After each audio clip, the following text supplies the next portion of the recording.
direction to go on with family-centered care, and it should be my right to decide, you know, my private health information is my private health information, and it's something the government, you know, should need to know. Everybody else just doesn't need to know. It's their choice, and I'm, you know, very for what we can. Yep. So I hope the HHS secretary could hear you. I wish Dr. Fauci could hear what you just said. I wish the White House could hear what you just said. You're a nurse, the wife of a farmer. You're an informed person, and it's your decisions now whether to wear a mask, whether you have children. Can I ask? Yeah, I have two children, 7 and 11. 7 and 11. Our school board did an amazing job here in this community. The children were able to stay in school. They were not mandated to wear masks, so they were able to continue a normal life and be happy, healthy children. They are. So I'm with you 110%. And I don't know if you saw yesterday, but our HHS secretary, whose only connection with healthcare is suing doctors. So he's in charge of Health and Human Services, but has never spent a day in healthcare. But he's an attorney, and he's sued doctors before, so that makes him qualified to be in charge of our healthcare.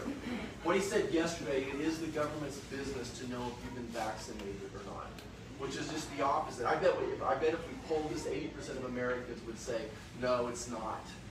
It's not at all. And then you heard Dr. Fauci say yesterday, maybe the day before, he said, look, or actually it was Saki.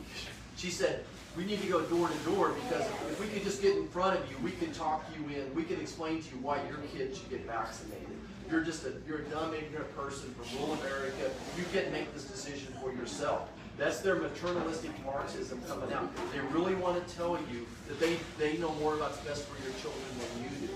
Versus, you know, the physician and me, I want to sit down with my patients and say, here's the benefits and here's the risk. And no one's convinced me yet the benefits of getting the vaccine for people under the age of 30 outweigh the risks. It's certainly not black and white. And certainly, if you've already had the virus, what is the benefit of the vaccine? None. What are the risks? Something. So I believe in you. I mean, I've had the same conversation, you as a nurse, you as a mom, me as a grandfather, and young adult children as well. I think, you know, unfortunately I know people that have had side effects from the vaccine. But I don't know any young person that's been hospitalized from the virus. I know it's happened, but I know too many kids that have been hospitalized or had serious complications from the vaccine for me to say, oh, it's nothing to worry about. I think that you as a mother should make you absolutely have your right. It'll be a tough choice going back this fall. One of the things I'm really pushing for, though, is something called a T-cell test. So you could know if maybe your kids already had the virus. Maybe 80% of the kids in your first grade class in Oakland, Kansas already had the virus. Would that impact your school board's decision if there was an outbreak in Wichita, whether you should mask the kids, whether you should close school or not? But so unfortunately, all we have right now in America are this antibody test, which is good for probably 6 or 8 months. But there's a T-cell test out there the FDA is refusing to even consider. They're using it in Great Britain. And it can tell you if you were exposed to the virus a year and a half ago.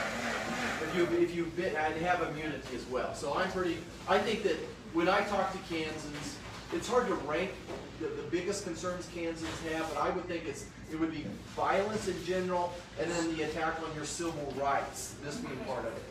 I talked too long. Go ahead. No, you're fine.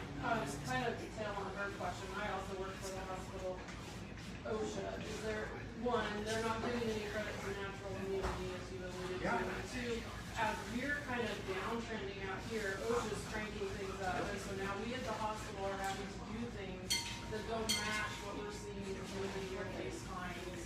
It doesn't seem to, I mean, before we were able to do our own hazard mobility assessment and decide what things are really a risk for us and use our monies and our time and attention for what's the most risk. And now they're mandating, CMS is doing the same thing through their regulations, saying you have to do this and you have to do this and you have to do this. And if your people aren't vaccinated, they make no mention of natural immunity, then you have to put in barriers and you have to do all these things that make no sense out here right now. One size fits all. That's their description. We stopped at a hospital yesterday up in Oberlin, and the exact same, because are you a nurse too? Yes. So, you know, a couple thoughts for you here. Number one is I'm going to take this concept back to HHS when I get back to DC and push back. Here's the story. I mean, my nurses are obsessed about infectious disease control, and I'm sure you all are as well. You're more concerned about the safety of your patients than anybody sitting in DC. And I have the complete confidence in your nurses and your doctors to say, here's the data. This is what's happening in the state of Kansas and in your county.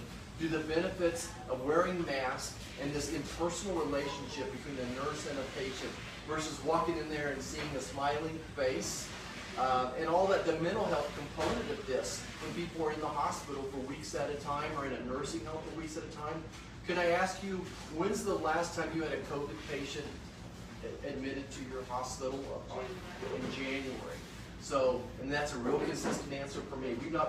I would say in Northwest Kansas, we haven't had a patient admitted for COVID since January. Do you think that every nurse and patient needs to wear a mask in your hospital? Especially if you've had the vaccine, especially if you've already had the virus? My opinion would be no. If we see an uptick here, I think that the nurses will be leading the charge. They'll be telling the doctors, put your mask on. You can't come into my OB floor without your mask on, right? So it just drives me crazy. It's going to drive, and oh, by the way, we can't get hire nurses. You all have been working overtime.